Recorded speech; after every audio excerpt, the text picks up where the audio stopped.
Buenos días, buenas. Mi nombre es Teresa González de la Fe y pertenezco al Departamento de Sociología de la Universidad de La Laguna. Esta píldora de conocimiento va a tratar del futuro de las ideas según Loren Lessig. El contenido va a ser primero presentar a Loren Lessig, ver un poco sus libros más importantes, sus aportaciones principales, centrarnos en el libro que nos ocupa, que es el del futuro de las ideas, y ver algunas cuestiones sobre propiedad intelectual y sus formas, el futuro de la cultura y por último un resumen. ¿Quién es Loren Lessig? Es un abogado estadounidense, profesor en las universidades de Stanford y de Harvard y que ha estado especializado en Derecho e Internet. Lessig es uno de los creadores de Creative Commons, una licencia de protección de derechos de autor que es compatible con la cultura libre y que permite compartir los contenidos de la cultura. Precisamente todas estas píldoras de conocimiento están bajo una licencia de Creative Commons. Además, él es un defensor de la innovación y un luchador frente a la privatización de los conocimientos y de la cultura. Ahí tienen un enlace donde cuenta en Wikipedia su biografía. El enlace está en inglés porque está mucho más completa esa biografía en inglés. Lessig ha tenido muchos premios. Hay uno muy importante desde el punto de vista de lo que nos ocupa, que es el premio de la Fundación para el Software Libre. Esta fundación, que se encarga de desarrollar y apoyar la libertad o el acceso al código abierto y la libertad del software, está muy relacionada con el mensaje de Lessig con respecto al conocimiento y con respecto a la cultura.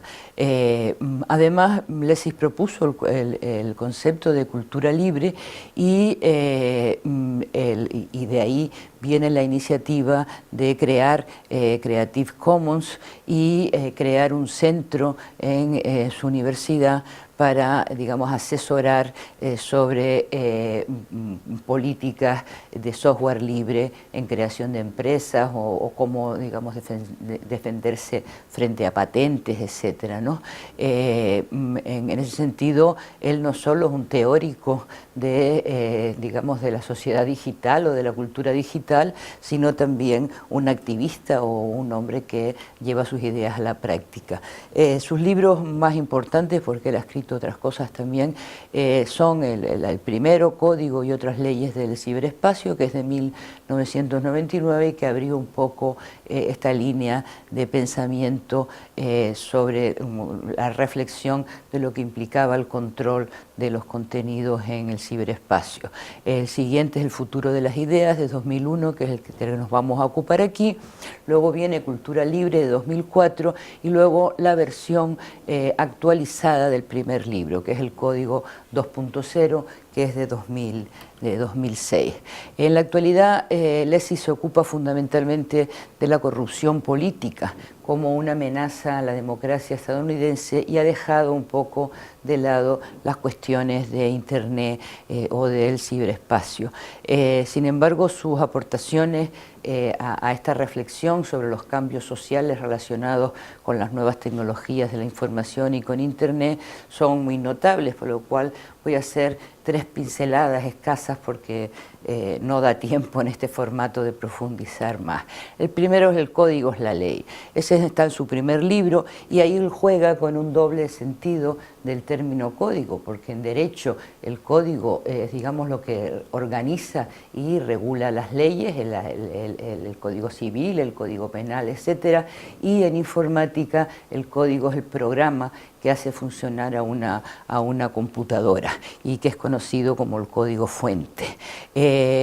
Lo que señala y la aportación de Lessig es analizar el control o las operaciones de control social que están funcionando tanto en un sentido como en otro del término código. De ahí la frase de "el código es la ley", que fue un eslogan durante todo el cambio de siglo. Para entender la idea esta del control, él hace uso del modelo de comunicación entre computadoras, donde señala que hay siempre tres capas en la que tiene lugar la comunicación. Una capa física, que son los cables, las computadoras y los espacios; una capa lógica, que es lo que hace que funcione ese hardware, los protocolos de internet, la gramática de nuestro idioma, el software; y luego la capa de contenido, que es lo que se dice, lo que se transmite, sea digital, sea audio, sea vídeo, mensajes y los contenidos de nuestro discurso. Cada una de esas capas, de forma independiente, puede estar sujeta a control o no, por lo tanto el control lo que significa es algún tipo de restricción al acceso y al uso de esa capa. Y pone un cuadro muy interesante donde compara cómo puede haber restricción o no con respecto a 4 formatos distintos de comunicación. El speaker corner londinense, donde cualquiera puede hablar y echar un discurso, es el ejemplo donde todas las 3 capas son libres; y en la penúltima de las columnas, la televisión por cable, que sería digamos, el tipo de comunicación donde las 3 capas están controladas. Y en medio tenemos un teatro, el Madison Square Garden, donde está controlada la capa física pero no las otras 2, o el sistema telefónico, donde están controladas las capas físicas y la lógica, pero no la de contenido, ¿no? En Internet la situación se plantea fundamentalmente en función de si la capa lógica puede estar controlada o libre. Es la discusión entre el software libre y el software propietario; y por otro lado, los contenidos de Internet que están controlados. No hay en principio ningún conflicto sobre el control sobre la capa física. Entonces, de ahí viene la noción tercera, que es el commons, o dominio público o procomún. El dominio público es lo que es de todos. Son los bienes que no se pueden apropiar de forma privada. Nadie puede decir que son suyos o pretender cobrar por su uso. El aire, el cielo, el lenguaje, los conocimientos, los números, las matemáticas, las medidas del tiempo, todas esas cosas son bienes que no son apropiables. La obra de Lessig es precisamente argumentar y defender las ventajas sociales del dominio público, tanto lo que respecta a los lenguajes de programación, al software, como lo que respecta a otros productos de la cultura. Por eso en el futuro de las ideas, precisamente reflexionando sobre las tendencias que estaban sucediendo en Estados Unidos a la protección o al control sobre las capas que regulan la comunicación en Internet, es lo que da origen a este libro del futuro de las ideas. Entonces, lo que él señala, y es su principal mensaje, es que ciertas leyes en torno a la propiedad intelectual ponen en peligro la innovación, la creatividad y en general la cultura. Por eso vamos a ver algunas cuestiones respecto al concepto y la defensa de la propiedad intelectual. El dominio público es el que pertenece a todos, y la propiedad intelectual se define en cierto modo como la garantía de un individuo a disfrutar de los frutos de su mente, como disfruta exactamente de los frutos de su trabajo. Entonces, por eso se considera una extensión de la propiedad sobre las cosas o los bienes tangibles. Pero si bien los bienes tangibles son los que se tocan, un plato de lentejas, un ordenador, una finca, una casa, los intangibles son los productos del lenguaje, un refrán, un chiste, un teorema matemático, una leyenda, un poema, una fórmula química. La distinción entre tangibles e intangibles, que es muy importante, es que el uso o el consumo de los intangibles no impide el uso o consumo por parte de otros de ese mismo intangible. Si yo cuento un chiste, no pierdo ese chiste. Sin embargo, si yo le doy mis lentejas, mi finca o mi mesa a alguien, sí las pierdo. Por eso esa extensión del derecho de propiedad de lo tangible o lo intangible ha sido objeto de cuestión. Entonces, de ahí, de esa idea de propiedad intelectual, cuelgan diversas cosas que tienen orígenes legales distintos y regulan cosas diferentes. Están los derechos de autor, que protegen derechos de copia, están las patentes, las marcas registradas y las licencias de uso, que es lo que suele regular el software. Hay mucho debate jurídico y las legislaciones de los distintos países son diferentes. Y también hay muchos intereses económicos. Lo importante es que todos estos sistemas se originan por separado y regulan actividades distintas, pero sin embargo se nos ha hecho creer que son la misma cosa.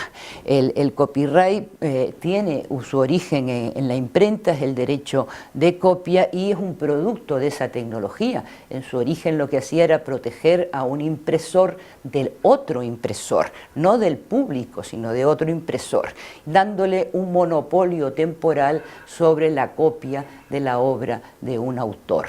Ese monopolio temporal que se le da al que ostenta los derechos de copia es lo que las legislaciones ahora tienden a extender al máximo posible. Es otra de las cosas que diferencian a la propiedad intelectual de la otra. La propiedad intelectual caduca normalmente a los 50 años de la muerte del autor y la propiedad de las otras cosas no caduca nunca. Además, la tecnología digital, que son mucho más flexibles que la imprenta, ha puesto en cuestión, y de ahí todos los conflictos que hay con el copyright o el derecho de copia, porque las tecnologías permiten compartir información y cooperar en la creación de información. Y por lo tanto, la respuesta de las leyes, en vez de ajustar la norma a las disponibilidades de las nuevas tecnologías, lo que tratan es de encorsetar las tecnologías digitales y sus posibilidades en una situación que fue creada para la imprenta y que hoy ya no existe. La tecnología ya la ha desfasado. Por eso, en nombre de la propiedad intelectual y de la defensa de la propiedad intelectual, lo que se está produciendo es una apropiación privada de conocimientos que es muy discutible que sean buenos esa apropiación para el común, ¿no? Por ejemplo, si el genoma humano fuese propiedad privada. Además, otra de las medidas es que tratan de retrasar en el tiempo el paso de esos conocimientos apropiados al dominio público.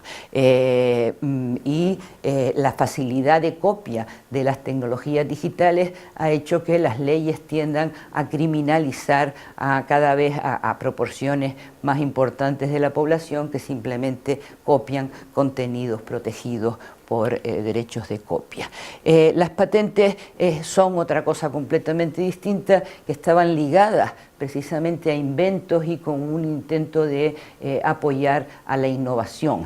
Lo que hacen es garantizar un monopolio sobre la explotación comercial de un invento durante un tiempo determinado, unos 20 años, pero ese tiempo también tiende a alargarse. Y en la actualidad las patentes son el modo principal de apropiación privada de conocimientos, sobre todo porque si bien al principio lo que se podía patentar se restringía a alguna clase de invento, de artefacto, ahora hay una tendencia cada vez mayor a considerar productos del conocimiento, es decir, lenguajes como cosas patentables. Y este es el caso concreto de las patentes de software. Una pieza de lenguaje, como es un programa, debería ser objeto de derecho de copia, pero no de patente. Entonces, en este momento, además, una de las condiciones que tenía que algo pudiera ser patentable, que es que no fuera obvio, es decir, no podemos patentar la rueda, no podemos patentar el rascarnos la nariz, Sin embargo, eso ya se está haciendo, está patentado el doble clic en el ordenador, ¿no? Entonces, este tipo de tendencias lo que produce es a ser pesimista sobre el futuro de la cultura y sobre el futuro de la creatividad y de la innovación, que es lo que caracteriza a la cultura, fundamentalmente porque los intereses de los propietarios de esos conocimientos se anteponen a las posibilidades de la creatividad. Esa situación además es crítico en el caso del software, y de ahí el apoyo de Lessig al software libre y también a la creación de instrumentos que permitiesen mantener en el dominio público la mayor cantidad posible de conocimiento. De ahí el apoyo al copyleft, que es el símbolo justo al revés del de derecho de copia, y la creación de Creative Commons. Podemos resumir el mensaje de Lessig en la idea de que el conflicto social más importante del siglo XXI se libra en torno a la apropiación privada de los conocimientos, tanto científicos como de otro tipo, que son susceptibles de mercantilizarse. Por eso Lessig advierte que esta situación no es producto de una ley natural ni de una exigencia técnica, sino que es el resultado de decisiones políticas que están bajo la influencia de las multinacionales tecnocientíficas y sus intereses de obtención de beneficios. De ahí la importancia de que las leyes favorezcan el bien común para garantizar la cultura, la creatividad y la innovación tecnológica. Muchas gracias.